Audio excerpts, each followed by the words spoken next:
기도하시겠습니다.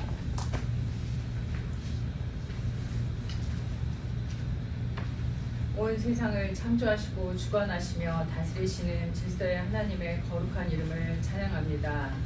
주님이 만드신 이 세상에서 저희는 그저 하루하루 감사와 찬양과 영광을 올려드려야 하는데 세상과 구별되지 못하고 오히려 세상에 물들고 타협하며 세상의 방식으로 하루하루를 살았습니다.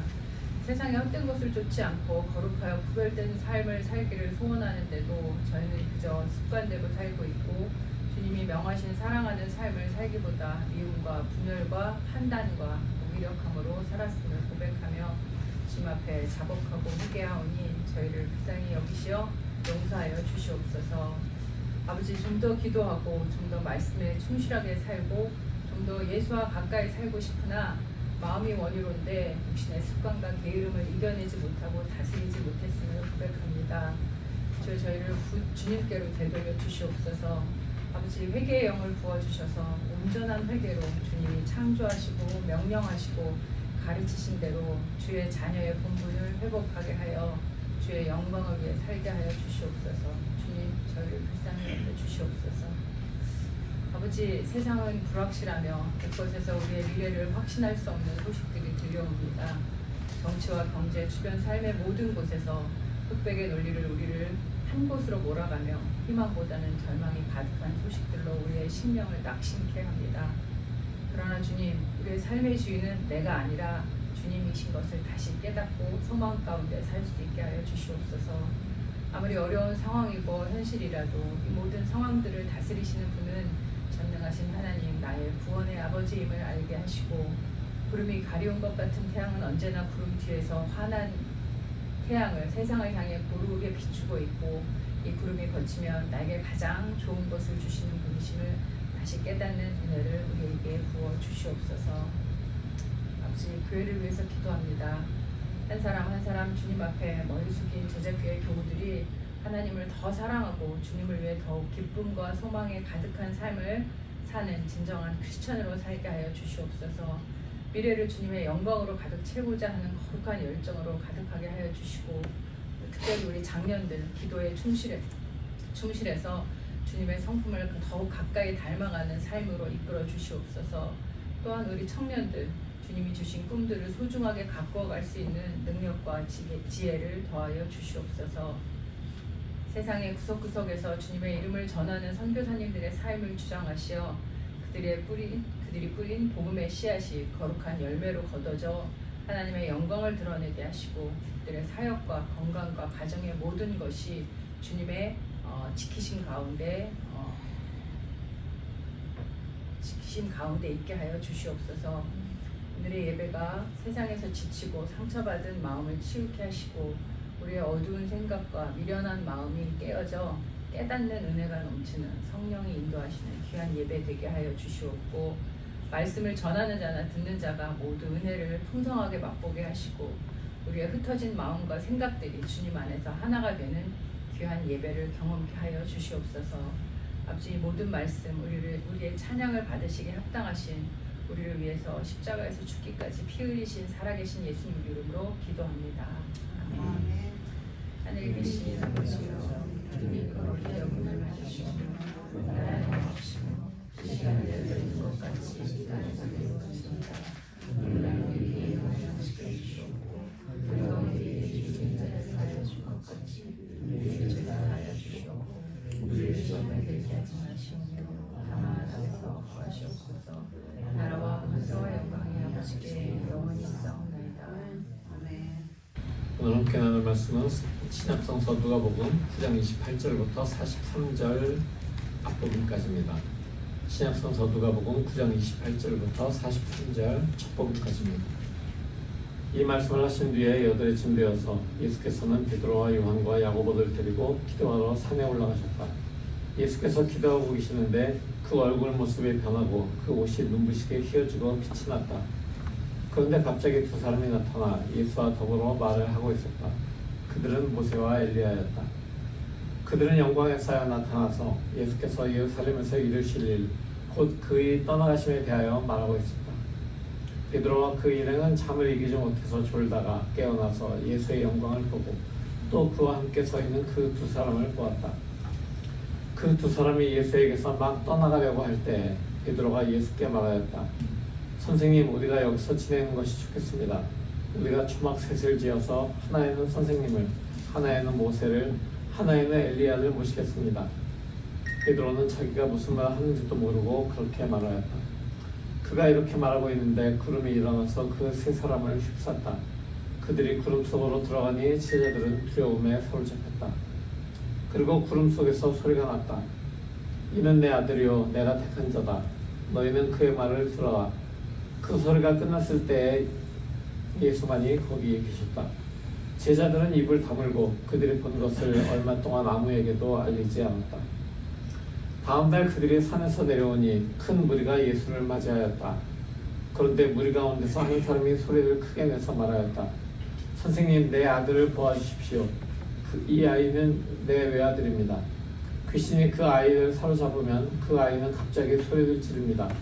또 귀신은 아이에게 경련을 일으키고 입에 거품을 물게 합니다. 그리고 아이를 상하게 하면서 좀처럼 떠나지 않습니다. 그래서 선생님의 제자들에게 귀신을 내쫓아달라고 청하였으나 그들은 해내지를 못했습니다. 예수께서 대답하셨다. 아, 믿음이 없고 비뚤어진 세대여, 내가 언제까지 너희와 함께 있어야 하며 너희를 참아주어야 하겠느냐. 내 아들을 이리로 데려오너라. 아이가 예수께로 오는 도중에도 귀신은 그 아이를 거꾸러뜨리고 경련을 일으키게 하였다. 예수께서는 그 악한 귀신을 꾸짖으시고 아이를 낫게 하셔서 그 아버지에게 돌려주셨다. 사람들은 모두 하나님의 위대한 능력을 보고 놀랐다. 이는 하나님의 말씀입니다. 하나님 감사합니다. 주님의 은총과 평화 가운데 머무르는 한 주가 되셨습니까? 아멘. 여러분의 마음에 주님의 은총과 평화가 머물렀다면 아마 이 자리에 나오는 것이 더 기쁨으로 나오셨을 줄 믿습니다. 3.1운동이 이어왔던 시대에서 이제 100년이 훌쩍 넘었습니다. 105년, 106년이 넘어가고 있는데 지금 우리가 살아가고 있는 21세기를 그 당시와 비교를 해보면은 우리의 삶을 구성하고 있는 주체가 조금 달라졌을 뿐 그 삶의 내용은 별반 다를 것이 없을 것 같습니다. 우리는 계속해서 우리를 옥죄고 있는 것에 대해서 독립을 하기 위해서 계속해서 외치고 있지만 우리를 옥죄고 있는 것들은 우리를 묶고 있는 것을 아직 풀고 있지 않기 때문입니다. 그러나 우리가 그 묶고 있는 것을 벗어날 수는 없습니다. 왜냐하면 그 묶여 있는 것들을 벗어나기 위한 그 우리의 음성을 포기할 수는 없습니다. 왜냐하면 주님의 섭리하시는 세상 속에서 우리에게 선물처럼 다가올 자유와 평화, 평등의 소식이 들려올 때까지 우리가 척박한 세상에 씨를 뿌리는 그 심정으로 외쳐야 하기 때문입니다. 부디 우리의 외침들이 허무하게 끝나지 않기를, 그래서 세상을 창조하시고 또한 자기를 내주셔서 구속하신 주님의 사랑이 우리 가운데 계속 임하시기를 기원합니다. 오늘 수요일은 제 수요일은 성회 수요일이라고도 불리는 애쉬 웬스데이죠. 애쉬 웬스데이를 시작으로 해서 사순절기가 시작이 됩니다. 사순절기는 우리 주 예수 그리스도께서 사람의 몸을 가지고 이 땅에 오셔서 이루신 구원을 위해서 많은 고초를 겪으시고 십자가로 향하신 그 사건을 기억하고 그리고 우리의 삶을 다시 한번 돌아보는 그런 기간입니다. 새신자의 세례를 위해서 금식하고 준비하는 기간의 출발점이었던 초대교회의 사순절은 점차 모든 그리스도인이 참여하는 기간으로 바뀌었습니다. 사순절기가 시작되면서 회개하고 금식을 하고 또 성경과 교리에 대한 공부를 하면서 초대교회 신자들은 사순절을 지냈습니다. 그리고 부활절이 올 때 그들은 세례를 받게 되었죠. 근데 그것이 그저 한 해의 사순절로 이루어지는 것이 아니라 최소 3년이었습니다. 그러니까 세례를 받기 위해서 교회에 나온 다음에 교회 공동체에 나온 이후에 초대교회 사람들은 3년이 거친 다음에 그 모든 세 번의 사순절을 거친 다음에 그들이 세례를 받을 정도가 되었습니다. 그래서 우리는 사순절기를 세례를 준비하는 그런 기간으로 삼기도 하죠. 사순절기는 우리의 삶을 성찰하는 기간입니다. 우리의 삶을 성찰하고 회개하는 기간입니다. 자기 절제를 훈련하는 금식을 실천하는 기간이기도 합니다. 그리고 포기와 절제를 통해서 모아졌던 그런 자원들이 있다면은 그것을 그리스도의 사랑으로 다른 사람들에게 전하고 섬기고 사랑하는 그런 기간으로 살아가는 것이 바로 사순절 기간입니다. 사순절기의 이 여정은 단순히 어떤 한 개인의 구원으로 끝나는 것이 아닙니다. 자신의 구원으로 그 감격으로 끝나는 것이 아니라 주변 사람들에게 시선을 돌리는 삶으로 이어져야 한다는 것이 바로 사순절기에 대한 가르침인 것입니다. 사순절기를 앞둔 제 수요일을 이제 며칠 앞둔 오늘 우리는 변모주일 그리고 주연절기의 마지막 주일을 지냅니다. 왜 변모주일이라고 이야기하냐면은 성서 일과에 따라서 우리가 읽는 성서의 본문이 예수 그리스도가 제자들과 함께 기도하러 산에 올라가셨다가 그 모습이 변한 것을 기념하기 위해서 우리가 오늘 변모주일이라고 이야기하는 겁니다. 그리고 성경의 그 기록의 순서를 볼 때 변모주일을 기점으로 해서 이제 주님에 대한 세상의 탄압들이 조금씩 시작이 되기 때문입니다. 수난의 시간을 앞두신 예수께서 세 제자와 함께 산에 오르십니다. 그리고 영광스러운 모습으로 변모하시죠. 바로 그것이 이제 변모주일을 기념하는 이야기의 그 시작인데요. 이 제자들은 눈부시게 변했던 그 예수 그리스도를 보면서 좀 낯설게 느껴졌을 수도 있습니다. 그리고 옛날 성환을 보면은 예수님 그 그림에 보면 성환 예수님뿐만이 아니라 많은 성인들의 성환을 보면은 뒤에 이렇게 커다란 그 빛이 동그랗게 나오고 있는 걸 보죠. 우리가 기독교에서만 그러는 것이 아니라 불교에서도 그 부처상 뒤에다가 광배라고 하는 것을 그려놓는데 그것이 어떤 거룩함을 나타내는 그 어떤 형태를 강조하기 위해서 또 그를 감싸고 있는 초월적인 힘을 나타내기 위해서 그렇게 하는 것입니다. 늘 병자들, 귀신 들린 사람들, 사회적 약자들과 함께 하시는 예수 그리스도를 보던 제자들이 산 위에 올라가서 예수께서 갑자기 눈이 부시도록 휘어진 그 모습을 보게 되었을 때 그들은 일면 두렵기도 하고 일면 신기하기도 하고 했을 것입니다. 그런데 그때 제자들은 빛에 감싸인 예수께 두 사람이 다가오고 그 두 사람이 모세와 엘리야인 것을 눈치챕니다. 그리고 그 예수와 모세, 엘리야 세 사람은 예수께서 이 땅에서 당하실 그 고난, 떠나가시는 일, 그러니까 십자가 사건에 대해서 이야기하기 시작합니다.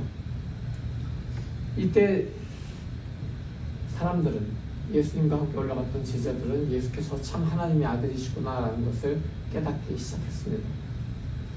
제자들에게 이미 고난을 예고하셨던 주님은 자신의 죽음 이후에 어떻게 그 곤고하고 괴로운 날들을 그 제자들이 견뎌갈까라는 것을 그 환하게 변화된 모습을 보여주심으로써 어떤 영적인 힘을 공급하고 싶으셨지 않을까라고 생각이 듭니다.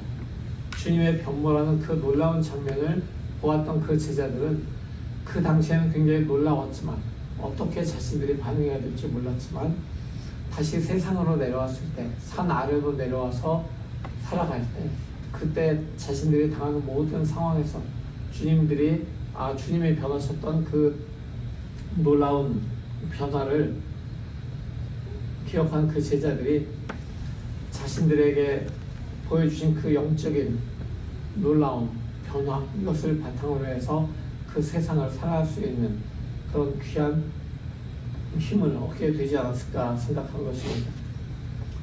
이 기억은 제자들 자신에게도 유익이 되긴 합니다. 그렇지만 그 제자들이 자신이 겪었던 이야기들을 다른 사람들에게 나누어줌을 통해서 그 모든 사람들이 예수 그리스도를 보지 못했다고 하더라도 예수께서 변모하셨던 것을 보지 못했다고 하더라도 그 사실을 기억하면서 그 사실이 있었다는 것을 기억하면서 세상을 살아갈 때 그들의 마음에는 그 상황을 보았던 제자들과 똑같은 동일한 힘으로 세상을 살아가는 그런 동력이 생겨나게 되었을 것입니다. 지금 우리가 세상 속에서 그리스도인으로 살아가는 것은 예수 그리스도를 보았기 때문이 아닙니다. 예수 그리스도는 이미 2000년 전에 이 세상에 왔다가 죽임당하시고 부활하셔서 하나님 보좌 옆에 올라가셨습니다. 그러나 우리가 이 시기에 그리스도인으로 살아갈 수 있는 것은 그리스도께서 약속하셨던 성령이 우리와 함께 계시고, 그리고 그 성령께서 우리와 함께 계시는 것을 통해서 우리가 빛으로 오신 그리스도를 알고 그 빛으로 들어가서 빛이 되신 그리스도 안에서 살아가는 그 삶의 경험을 가지고 있기 때문이고, 그 빛의 기억이 우리에게 세상 속에서 빛을 전달하는 사명을 감당하게 해주는 그런 동력이 되는 것입니다. 구약 성서를 보면은 모세는 시내 산에 올라가서 하나님께 계명을 받는 그런 상황 속에서 모세도 얼굴빛이 하얗게 변하고 빛이 나는 그런 사건이 있었습니다. 근데 모세는 시내 산에 올라가서 병거된 자신의 모습을 보고 사람들이 놀라고 너무 충격을 받을 것에 대비해서 너울을 쓰고, 그러니까 무슨 수건 같은 것을 머리에다 쓰고 내려갔다라고 이야기합니다. 하지만 예수를 만나고 예수 그리스도를 우리의 주로 섬기는 우리들은 그 너울을 벗고 세상에서 빛을 전하면서 살아가야 되는 사람들입니다. 그 일의 중심에 오늘의 본문 이야기가 있는 것입니다. 우리가 신앙생활을 하면서 종종 체험하게 되는 두 가지 경험이 있습니다. 어떤 순간에는 하나님을 강하게 체험하고 깊은 은혜 속에서 기쁨을 누리고 마치 하늘의 영광을 맛보는 것 같은 그런 황홀한 때가 있습니다. 요즘에도 어떤 사람들은 그런 것을 경험하면서 우리가 소위 이야기하는 입신의 상태, 그러니까 기절하는 상태까지도 가는 사람들이 종종 있긴 합니다. 자기에게 다가오는 것이 너무 강하게 충격으로 다가왔기 때문에 그런 영적 충격을 이기지 못해서 그런 사람들도 있고, 어떤 사람들은 그저 그것을 굉장히 뜨거움으로, 가슴이 뜨거움으로 경험하는 사람이 있고, 어떤 사람에게는 어떤 깊은 깨달음으로 지나갈 수도 있고, 어떤 사람들은 전혀 아무런 느낌이 없이 지나갈 수도 있습니다. 그러나 그렇게 하늘의 높은 그 영광을 맛보는 순간이 있는가 하면, 어떤 삶의 순간에는 삶의 무거운 현실이 우리를 계속 짓누를 때가 있습니다. 살면서 만나게 되는, 회사에서 만나게 되는 사람들, 또는 인간의 관계 속에서 마주하게 되는 사람들, 또는 학교에서 만나게 되는 사람들, 그리고 그냥 일상생활에서 이웃에서 만나게 되는 사람들과의 관계에서, 심지어 교회 공동체 내에서 만나는 사람들과의 관계 속에서 우리는 삶의 무거움이 우리를 짓누르는 그런 경험을 하게 됩니다. 우리의 신앙이 흔들리는 도전과 시련을 마주하기도 합니다. 오늘 누가복음 본문에 보면은 이 두 가지 경험이 명확하게 대조가 되죠. 앞부분에는 제자들이 산에 올라가서 놀랍게 변화하신 예수님을 보게 되고, 또 모세와 엘리야도 보게 되고, 하늘에서 들려오는 음성마저 듣게 됩니다. 그러나 그들이 세상으로 내려왔을 때 그들에게는 자신들이 해결하지 못한 귀신에 들린 아이의 문제가 그들을 가로막고 있고, 그들의 명성을 떨어뜨리는 일을 지금 경험하게 되고 있는 것입니다. 귀신 들린 아이를 둔 아버지의 절망적인 탄식이 오늘 본문 후반부에 나오고 있습니다. 그러면서 예수님의 제자들은 그것을 전혀 다루지 못했다라고 분명하게 이야기합니다. 이런 일들이 우리의 삶에 얼마든지 있습니다. 우리의 힘으로 해결할 수 없는 그런 곤란한 부분들이 있습니다. 그럴 때 우리가 그 곤란한 부분에 어떻게 반응을 할 수 있고, 어떻게 그 상황에서 살아갈 수 있는지, 그것을 오늘 본문의 앞부분이 이야기해주고 있는 것입니다. 예수께서 베드로, 요한, 야고보를 데리고 기도하러 산에 올라가셨습니다. 기도하는 중에 예수님의 얼굴이 변화하고 환해졌죠. 또 모세와 엘리야가 나타나서 예수와 함께 대화하는 것을 제자들이 들었습니다. 하늘에서 들려온 음성도 들었습니다. 예수님의 모습이 변화되었던 것, 근데 그 변화되는 그 모습을 겪게 된 것이 예수님께서 기도 중이셨다라고 성경은 분명히 적고 있습니다. 기도를 통해서 하나님의 임재를 경험할 때, 그때 우리의 내면과 삶에 하나님께서 주시는 그런 힘이 임재하게 됩니다.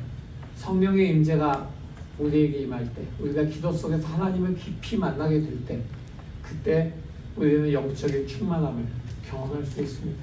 네. 그럼 그 영적인 충만함은 그저 우리의 영적인 충만함으로 남아있는 것입니까? 그렇지 않습니다. 그 영적인 충만함을 기도 속에서 또는 말씀을 듣는 중에 찬양 중에 경험한 영적인 충만함이 우리의 삶과 아무런 연관이 없이 동떨어진 것입니까? 그렇지 않습니다. 그 영적인 충만함을 삶으로 가지고 들어가야 되는 것입니다. 그 영적인 충만함을 삶으로 들어가지 않는다면 그 영적인 충만함은 그저 하나의 영적인 현상, 경험으로만 남게 될 것이고 우리의 삶은 변화되지 않는 매일매일 똑같은 그런 진흙탕 속에 빠져있는 삶으로 남아있게 될 것이고 우리는 계속 그 속에서 우리의 영이 죽어가고 있는 것을 발견하게 됩니다. 그렇기 때문에 우리는 산 위의 경험을 산 아래로 가지고 내려와야 됩니다. 그것이 중요한 이유입니다. 산 위에서의 경험을 산 아래로 가지고 내려오는 것, 그것이 오늘 말씀을 통해서 이야기해주고 있는 것입니다. 예수님이 모세와 엘리야와 대화를 하셨습니다. 그리고 십자가의 죽음과 부활에 대해서 얘기하셨습니다. 모세와 엘리야는 율법과 예언을 대표하는 그런 인물이죠. 예수께서는 율법과 예언을 완성하기 위해서 이 땅에 오셨고 그 율법과 예언의 완성이 예수님께서 이 땅에서 떠나가시는 그 십자가에서 완성이 됩니다. 그렇기 때문에 예수께서 십자가에서 이루실 죽음과 부활을 통해서 이루시는 그 구원, 바로 그것을 우리가 율법과 예언의 완성이다라고 이야기하고 있는 것입니다. 베드로는 그러나 그 놀라운 경험을 그냥 유지하고 싶었습니다. 산 위에다가 초막을 짓겠다고 이야기합니다. 풀로 만든, 나뭇잎으로 엮어 만든 그런 조그만 오두막을 짓겠다라고 얘기하는 거죠. 근데 저는 이 말씀을 읽으면서 왜 하필이면 초막이냐? 돌이나 나무로 튼튼하게 짓지라고 생각을 했습니다. 근데 베드로의 생각은 초막에만 그쳤던 것입니다. 초막은 일시적인 시간이 지나가면은 그 나뭇잎이 마르면서 사라지고 맙니다. 근데도 베드로는 그것을 자기가 간직하고 싶었기 때문에 초막을 짓고 선생님과 모세와 엘리야를 모시겠다라고 이야기하고 있는 겁니다. 그러나 하늘에서 들려온 음성은 이는 내 사랑하는 아들이고 너희는 그의 말을 들어라 라고 분명히 이야기했고 예수께서는 하늘에서 들려온 그 음성처럼 제자들에게 내려가자 라고 말씀하십니다. 그래서 결국 베드로는 초막을 짓지 않았죠. 만약에 베드로가 거기다가 초막을 지었다면 그는 그 안에 그냥 머무르고 사라지고 말 그 예수님의 영광을 혼자만 가지고 머물렀을지도 모릅니다. 하지만 예수께서는 그들에게 그것을 가지고 내려가자라고 말씀하십니다. 그들이 초막을 치지 않고 그 모든 영광의 경험을 간직한 채로 산 아래로 내려왔을 때 산 아래에서 문제를 만나게 되죠. 그 문제에 대해서 예수님께서 그 아이를 고치시면서 다시 한번 산 위에서 경험했던 하나님의 놀라운 영광을 그들에게 보이십니다. 예수께 나타났던 그 놀라운 산 위의 영광이 산 아래에서도 똑같이 적용이 되면서 나타나면서 그 아이가 고침을 받게 되는 것이고 사람들은 그 영광을 보고 놀랐다라고 오늘 본문은 이야기하고 있습니다. 우리도 신앙의 감격적인 순간을 경험할 때가 있습니다. 하지만 그런 감격적인 순간, 열정적인 순간만을 쫓아다닐 수 있습니다. 한국에 보면은 많은 찬양 집회들이 유명한 찬양팀들에 의해서 진행이 됩니다. 그럼 그런 집회만을 쫓아다니면서 그때 그 열정적인 그 찬양의 감격 속에 빠지는 것을 경험하려고 하는 사람들이 많이 있습니다. 하지만 모든 예배가 그렇지는 않습니다. 우리의 모든 삶이 찬양 집회와 같지 않다는 이야기입니다. 우리는 현실로 들어가야 됩니다. 귀신 들린 아이를 우리에게 들고 오면서 당신들은 이걸 못 해냈잖아 라고 하는 그 손가락질에 직면해야 되는 것입니다. 바로 그때 우리에게 예수님께 나타났던 그 영광의 순간이 필요합니다. 우리도 그 예수님의 빛 안에 살아간다면 그 예수님의 영광의 빛 속에 사는 사람들로서 우리가 그 믿음을 가지고 선포하며 살아가야 되는 그 삶의 책임이 우리에게 있는 것입니다. 우리가 산에서 내려온 그 예수님의 제자들이 맞이한 상황을 오늘 읽었습니다. 한 아버지가 자기 아들을 데려오는 그 이야기죠. 아이가 귀신에 사로잡혀서 괴로움을 많이 겪었습니다. 불에 던지고 물에 빠지고 자기 몸을 해칩니다. 계속 넘어뜨립니다. 아버지는 제자들에게 도움을 청했지만 제자들은 전혀 해결하지 못했습니다. 우리 신앙의 영광스러운 경험을 삶으로 가져 들어오지 못해서 그렇습니다. 영광스러운 경험을 우리의 믿음 그대로 영광스러움을 받던 그 믿음을 그대로 삶으로 가지 못했기 때문에 삶으로 들어오지 못했기 때문에 결국 제자들은 그 귀신을 내쫓지 못했던 것입니다. 그래서 예수께서는 이렇게 말씀하시죠. 아, 믿음이 없고 비뚤어진 세대여, 내가 언제까지 너희와 함께 있어야 하며 너희를 참아 주어야 하겠느냐. 산 위에서의 경험만 가지고 있게 된다면 이 말을 들어서 쌉니다. 이 말을 듣고 이 질책을 듣는 제자들에게 정확한 그 질책이 이렇게 주어진 것이죠. 그러나 이것은 단순히 그 제자들만을 향한 책망이 아닙니다. 예수님의 그 놀라우신 구원을 경험한 모든 그리스도인들을 향한 예수님의 책망이기도 합니다. 예수께서는 이렇게 책망하신 후에 직접 귀신을 꾸짖으시고 아이를 깨끗하게 고쳐주십니다. 그리고 모든 사람들이 하나님의 그 위엄을 보고 예수 그리스도의 영광을 보고 놀라게 됩니다. 이는 신앙의 핵심이 예수님께 대한 믿음에 있음을 다시 한번 보여줍니다. 예수님의 그 질책에 나타난 것처럼 이 믿음이 없는, 믿음이 부족한 세대야 라고 하는 바로 그 예수님의 질책이 우리에게 들려오는 이유입니다. 성도 여러분, 우리는 신앙의 여정을 통해서 산 위에서의 경험과 산 아래에서의 경험을 모두 경험합니다. 산 위의 경험은 하나님을 깊이 만나는 기쁨 그리고 영광의 순간입니다. 그러나 그곳에만 머물러 있을 수는 없습니다. 그것만 좇을 수는 없습니다. 산 아래의 현실에는 여전히 문제가 있고 우리가 해결하지 못하는 문제들이 계속 우리에게 다가오고 우리에게 도전을 줍니다. 우리의 믿음이 부족해서 해결하지 못하는 그런 순간들도 분명히 있습니다. 그러나 그 속에서 우리는 예수께서 우리에게 보이셨던 그 영광을 의지해야 됩니다. 그것을 믿음으로 의지해야 되는 것입니다. 그렇기 때문에 신앙인은 산 위에서 받은 은혜를 가지고 산 아래에서 믿음으로 살아가야 합니다.